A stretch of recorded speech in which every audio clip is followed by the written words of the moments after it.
Bom, voltando com a entrevista com o Iso Goldman, na comemoração do 33º aniversário do informativo da UBT Seção São Paulo.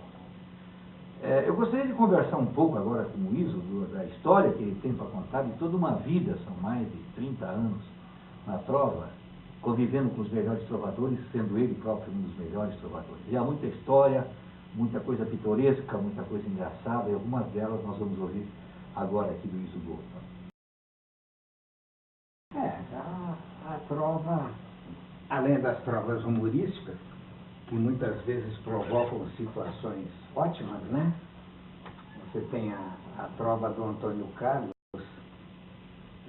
no enterro de segunda, foi tão grande a confusão, que um pedaço da Raimunda foi por fora do caixão.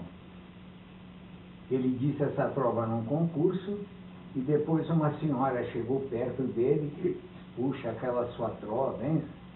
Ele falou, é uma trova triste. Triste? Eu estava assistindo o enterro, de repente o caixão quebrou e o braço da defunta caiu para fora. Ela falou, foi o braço? Ele falou, foi, sim, senhora, a senhora pensou que fosse o quê? Ele jogou a coisa para ela, entende? Iso, e qual é uma história que você me contou uma vez, de uma ida de ônibus, que ficou uma esfregação lá na perna? Como é que é essa história? Não, foi não. O Colbert Rangel Coelho foi um dos maiores trovadores, um dos maiores bebedores e um dos maiores sem vergonhas que a trova já teve.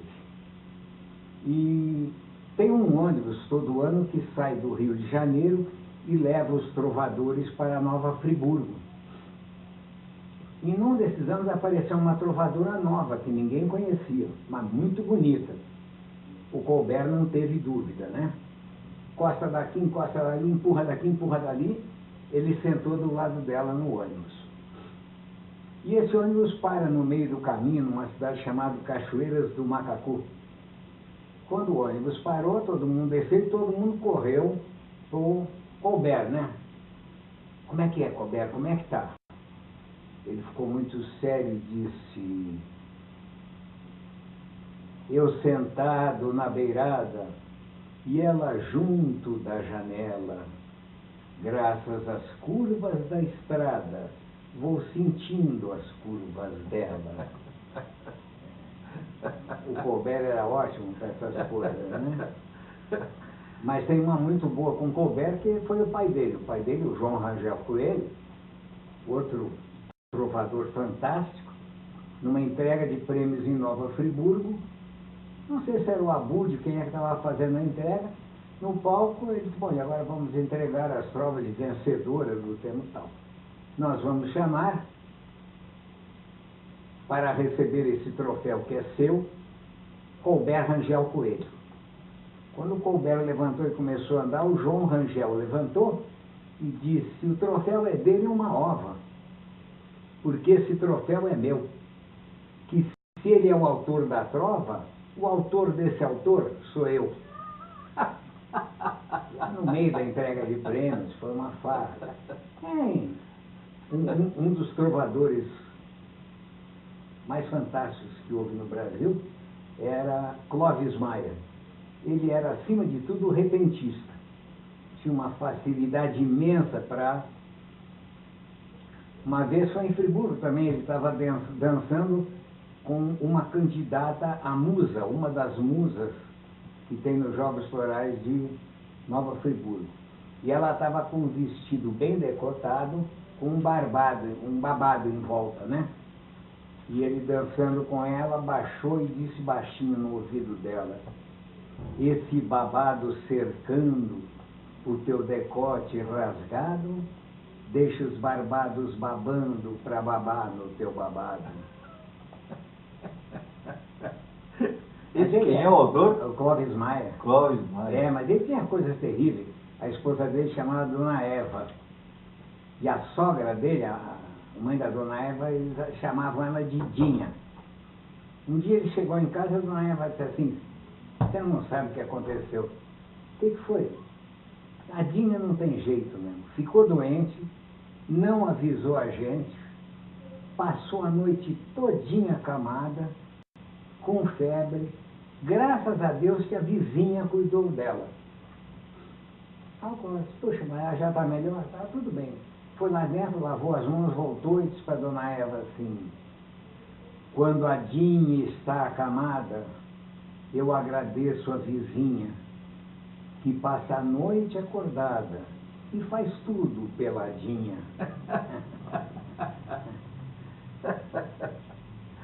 Tem histórias muito, muito boas. Havia um trovador em Bauru, grande trovador, Elvésio Barros, tímido, sabe? Ele ficava lá escondidinho lá nas trovas dele e tal. E uma vez ele foi premiado aqui em São Paulo num concurso da Drogasil. E quem estava entregando os prêmios, por sinal que era eu. Aí vamos chamar um, chamar dois, chamar três, de repente chama o fulano e os diplomas já estavam colocados na posição, dá o diploma para ele, né? O trovador olhou e falou: isso, esse diploma não é meu. A pior coisa que pode acontecer numa entrega de prêmio é quebrar a rotina, né? Falei: como não é seu? Não, é aqui. Aí, viu? Eu olhei, era o diploma do Elvésio Barros.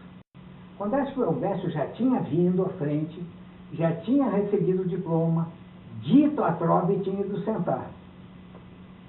Aí eu desci no auditório da Drogasil, fui lá e falou: Elvésio, que diploma é esse que você tem? É do fulano de tal. E por que quando eu te dei o diploma você não falou? Não, porque eu não queria atrasar, não queria atrapalhar a entrega de prêmio. Aí troca levar um outro diploma para trocar e tal. O Elvésio era ótimo, grande. Então. Aqui em Taubaté nós tínhamos um trovador que tinha a língua presa, né? Ele falava atlova, né? Uma vez ele foi premiado em Nova Friburgo, e ele estava lá, e a trova dele tinha 2 vezes a palavra trova.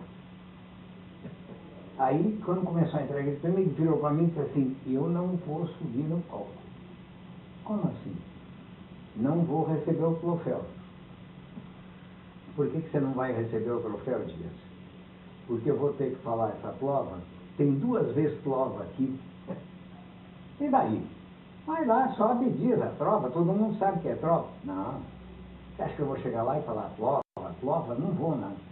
E ele deu tanta sorte que naquele ano Friburgo inovou. Os trovadores da UBT de Nova Friburgo, para homenagear os trovadores premiados, é que diziam a trova. Então quem disse a trova dele foi a Clemir. E a Clemir falou trova direitinho, né? Mas o Dias estava apurado que ele não queria dizer aquela trova, né?